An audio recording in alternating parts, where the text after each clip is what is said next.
Bueno, vamos a ver el caso de uso en que las categorías están en el head, en la cabecera de la sección que permite poner títulos. Internamente debería estar filtrado las filas que corresponden únicamente a ese grupo. Lo vemos muy constantemente en los que es los contactos, por ejemplo, la agenda del celular, ¿no? Entonces, para esto es básicamente obedecer lo que está en esta parte. Si nosotros tenemos información que esta tabla y tiene un ID que podríamos filtrar, usamos el SQL para una consulta SQL donde hay un where para filtrar en esa tabla principal los ítems que corresponden a ese filtro. Entonces así vemos este resultado. Si yo cambio a 1, este da otro resultado. Entonces lo que en resumen es de acuerdo a cómo esté identificado el ID, de que nuevamente es una categoría, esto se puede filtrar. Entonces lo que vamos a hacer es modificar el ejemplo de la clase. Y en primera instancia, lo que vamos a hacer es crear, bueno, aquí está numerado por si acaso. Lo primero que hacemos debe estar por acá el 1. Perdón. Lo primero que hemos hecho fue crear la consulta, pero no está numerado. Correcto. Miren, nosotros para todo efecto sabemos que el curso se asemeja mucho a lo que es categoría para el concepto de la tarea. Entonces, la categoría, que en la tarea son los tipos de películas, o si es drama, cómic, etc. Acá, para familiarizarnos, he creado un array que se llama categoría. Eso está declarado aquí. ¿Ok? Bueno, está como punto 2. Ya lo vamos a ubicar al punto 1. En ese orden, yo necesito hacer una consulta para cargar a este array categoría, que es un simple select de la tabla cursos. ¿Ok? La tabla cursos representa, como dije, la categoría. Entonces, para validar, he hecho una variable temporal y esa variable temporal, si es que existe, simplemente se le asigna al array categoría. ¿Para qué me va a servir este array categoría? Esta es la extensión de los métodos delegados de la clase. Aquí está indicando que el número de secciones debe ser definido por la cantidad de números de categorías que hay. ¿Por qué? Porque el número de secciones está representado por cada grupo. Como estamos viendo, acá tenemos 3, pero ese es dinámico. Si nosotros visualizamos cuántas categorías tenemos, hay 3 solamente en toda la lista. Aun cuando la categoría podría tener más, pero con elementos de alumnos que no coincidan, solamente tenemos 3. Y lo que vamos a justamente acá dinámicamente depender de esa array categoría .count. De esa manera se define el número de secciones. Ese es el primer paso que deberíamos dar. ¿Ok? ¿Y por qué el array categorías? ¿De dónde viene? De la consulta a la tabla de cursos, que en este caso será la tabla de categorías de películas. ¿Correcto? Ya, entonces, definido ya el número de secciones, vamos a pasar ahora a cómo filtrar, a cómo visualizar ese, ese header. Acá es el punto 1. Para eso invocamos a este método, el TableView, que es el title for headering section. Eso lo vimos cuando hicimos los TableView. Y aquí tenemos que invoca al array categorías la sección que está indicando que viene a ser el índice y el campo de la columna que coincide con la llave de un diccionario, porque el array categorías, si nosotros hacemos un print del array categorías, representa eso, ¿no? Podemos acá hacer un print de categorías para si desean asegurarse. Vamos a poner acá un breakpoint, vamos a apagar este de acá y vamos a poner aquí coma array categoría. Lo vamos a volver a compilar y solamente para que validar que hasta ahí ya deberíamos estar correctos. Entonces este print categorías lo que tiene es un array, luego vienen objetos dictionary que tienen llave, valor, el costo también, el curso nombre, que es el que estamos usando justamente al momento de implementar el nombre del header. Luego, como el nombre del header es un string y este resultado es un string, no necesitamos castear ni nada y devuelve el string, que lo que hace es enumerar a los consiguientes identificaciones de cada sección. Bueno, eso lo va a hacer para cada vez que para eso trabaja, recuerden, como un loop en el caso tanto del header como de las celdas. El header es como un loop, la sección, mejor dicho, como es un array, de uno a uno va haciendo el proceso de visualización. Entonces los métodos delegados, estos dos, este es uno y este es otro, funcionan de acuerdo a la cantidad que se ha definido, en este caso de secciones y en este caso de celdas o elementos que se van a visualizar en cada fila. Bueno, entonces ahora nos falta hacer, si estamos en la primera sección, el índice va a ser 0. Y el índice 0 debería coincidir con el deberíamos utilizarlo, mejor dicho, para crear el primer ID. Entonces, para ese fin, he creado esta función. Esta función básicamente ya conocemos, simplemente un nombre, un dato que ingresa, mejor vamos a poner aquí sección. Sección num para que sea más evidente, y de esa manera esta función lo que realiza es recibir un parámetro y vamos a llamarlo desde la sección y sumarle 1, de tal manera que cuando es 0 el ID de categoría es 1. Si acá hay un mensaje que si no coincide hay que tratar de buscar la relación, que podría ser otra consulta a otra tabla o buscar una relación de tablas, en fin, eso ya depende del caso. Pero finalmente la sección es el dato que tenemos de entrada, porque generalmente en la sección no coincide con un ID que es string, por ejemplo. Entonces tienen que tomar en cuenta eso. Bueno, en este caso la equivalencia es casi muy similar, solamente estoy agregando el valor de 1 para que coincida 1 a 1, ¿no? Luego hago un query donde hay un where. Y ojo aquí, demoré un poco porque al principio yo hice de esta forma la consulta, lo cual no funcionaba.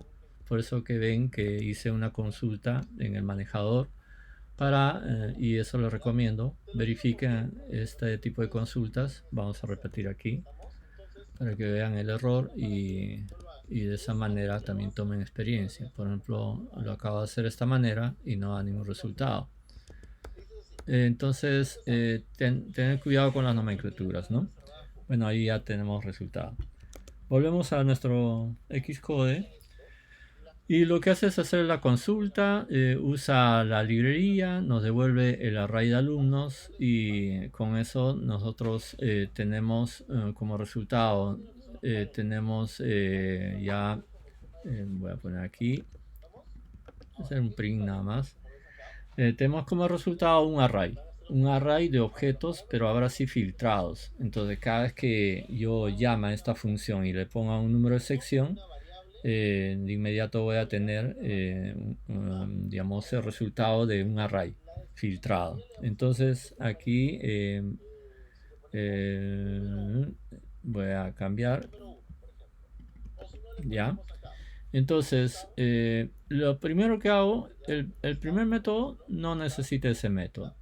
El segundo método delegado sí necesita. ¿Por qué? Porque el segundo define cuántas filas va a tener cada sección. Ahora me fijo en este parámetro sección, le pongo como parámetro a mi método. El método hace un filtro y una vez que tiene el array, pasa a la siguiente línea y logra tener el array.count que necesitamos para devolver al table view. En el siguiente caso, estamos construyendo este table view en donde ya se publica cada una de las celdas. En este caso, igual he creado un array temporal que llama al método, se le pasa el parámetro, que en este caso la sección no está directo, sino como indexpath.section. Y ahí está también, dice usar indexpath.section. Y de esa manera este array temporal me sirve para recuperar los nombres, y también he creado un detail label que es en la parte inferior para verificar que es el ID que corresponde. Pero todos están usando el array temporal. Entonces, esta es una de varias maneras de resolver, digamos, el más didáctico.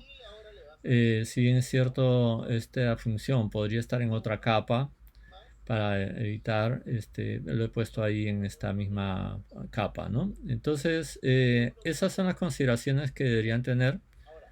Voy a parar aquí y lo vamos a volver a ejecutar. Y ahí está, miren, ahí algo está saliendo mal. Solamente han salido las categorías, no están saliendo cada uno de las filas, que en este caso el equivalente a alumnos, y para ustedes el de películas. Vamos a revisar de inmediato porque está saliendo 0.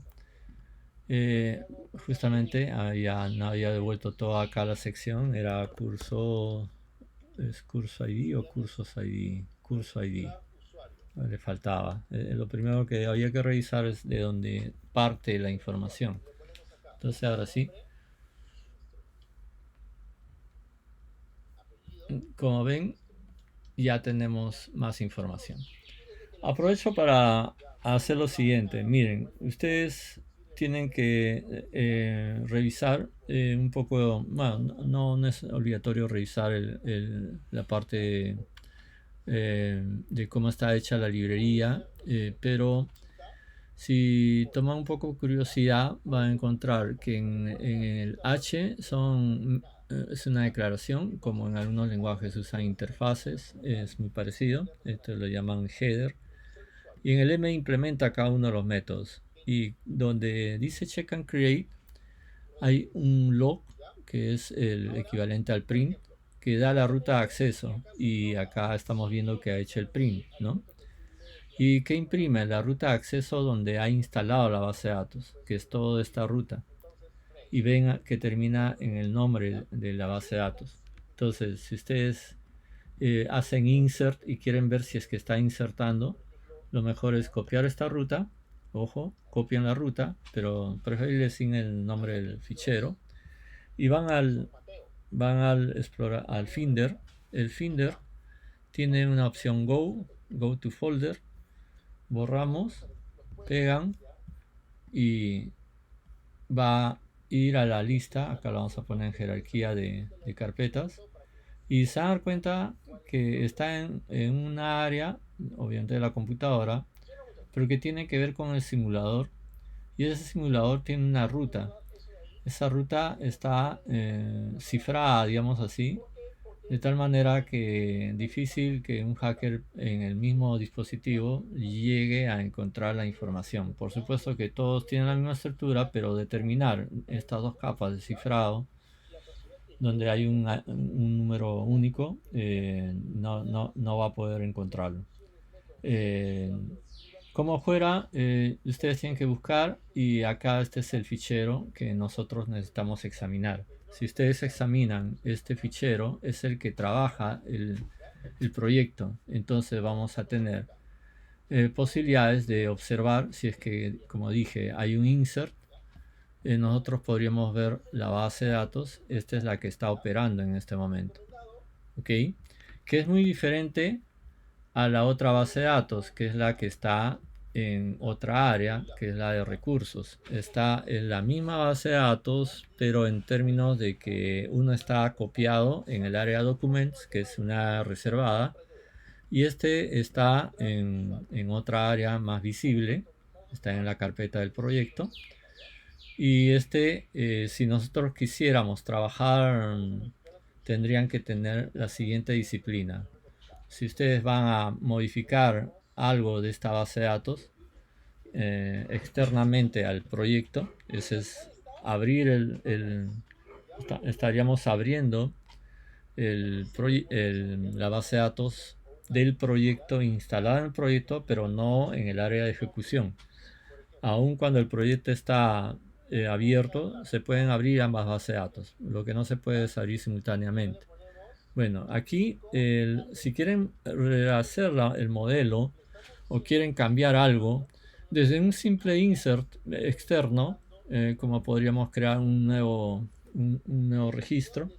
Entonces vamos a poner aquí Quique y acá Pérez.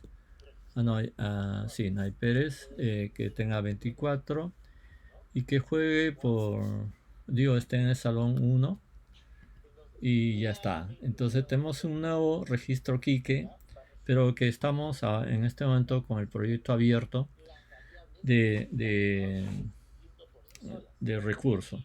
Pero eso, si aún volviendo a compilar, no lo vamos a visualizar. Porque, ¿qué sucede? Que el proyecto lo que está usando es el que está en el área Documents. Como ven, no hay ningún efecto.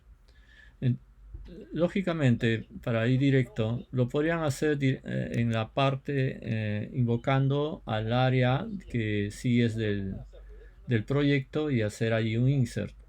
Mejor que eso es porque, bueno, lo vamos a hacer porque como está grabándose, no hay problema en un poco más de tiempo. Entonces vamos a abrir.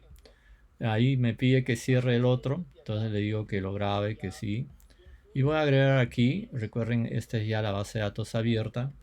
Y lo vamos a poner Quique 2 y aquí Pérez 2 para diferenciarlo. Y aquí vamos a poner 24 y también le vamos a poner 1. Debería salir en la primera opción. Ok, entonces, pero hay que grabar. Si no se graba, saben que no tiene efecto. Rate change o command S. Entonces, ahora si nosotros miramos nuestra funcionalidad, bueno, no hemos vuelto a compilar, pero podemos salir, volver a entrar. Ahí ya tenemos Quique 2. Primero, dos cosas. Primero, que hemos trabajado directo con datos al área de documents, por eso que sale. Pero también importante es que vean que el ejemplo, cada vez que en el ciclo de vida entra al will appear, ejecuta todo el proceso. Y hay un reload, no se olviden. Entonces, de esa manera, ustedes pueden actualizar datos o pruebas, revisar el insert, etcétera, en el área de documents. Decía, vamos a volver al caso que ustedes replanteen con una nueva tabla.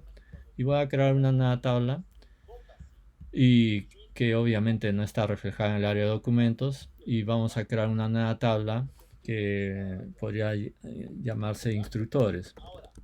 Y vamos a de frente a agregar un ID de instructores y otro campo de nombre y que sea string, y eso es todo. Luego vamos a llenar un registro y perro, Perdón. Si yo quiero modificar algo, tengo que modificarlo ya no en el área de Documents, sino tengo que hacerlo porque lo que está en área de Documents solamente sirve en forma temporal, en la simulación. Si quiero modificar estructuralmente o de datos partiendo para algo permanente, lo tengo que hacer en el área del SQLite que está en recursos. Entonces vuelvo a abrir esta con el mismo browser y ahí está, ¿se acuerdan? Está porque no hice dos. Y vamos a agregar más bien algo que sea más visible para que se pueda visualizar dentro del código que ya está. Más bien le vamos a poner otro curso más. Vamos a agregar un curso que se llame, vamos, New Record. Vamos a llamar el curso de backend con Mean y el curso es de 500. Ok,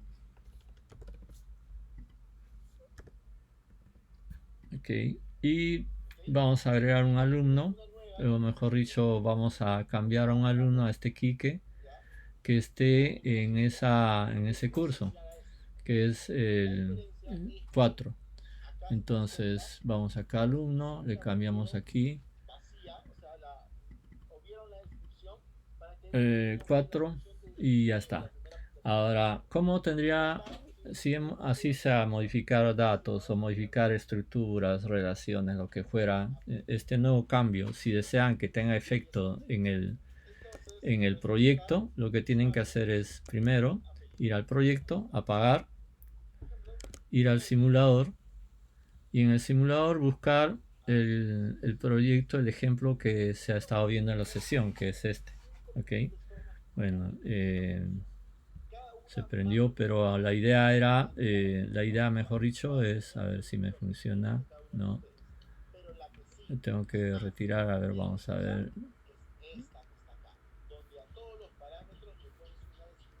lo vuelvo a apagar, ahí está. Entonces uno va al icono y lo presiona buen rato, ahí está, hasta que sale la opción de remover. Una vez que remueves, es que estás borrando el área de document, todo el simulador se borra en esa ruta. Ya como ven, ya se eliminó esta área de document de esa simulación. Prendemos una nueva simulación y vuelve a crear todo el área de document y vuelve a instalar nuevamente todo digamos, el proyecto. Esa es la mejor forma. Y la otra forma es cambiar de nombre y versionarlo. Podrían poner versión 1, versión 2 o con decimales. Entonces, si vemos ahora, ya deberíamos tener un curso más. Ops, no se visualiza. Probablemente no lo he grabado. Podría ser ese el caso. A ver, sí, vamos a grabarlo, vamos a repetir. Vamos aquí, apagamos, vamos al simulador, presionamos, removemos, delete, ya está. Ahora prendemos nuevamente, ahí va a ser todo el área de documentos nuevamente. Ahí vemos que ya hay un curso backend con un Quique, ¿correcto? Entonces, de esa manera creo que se ha completado con este video algunas inquietudes que siempre van saliendo. Y bueno, suerte y avancen lo más que puedan en las tareas.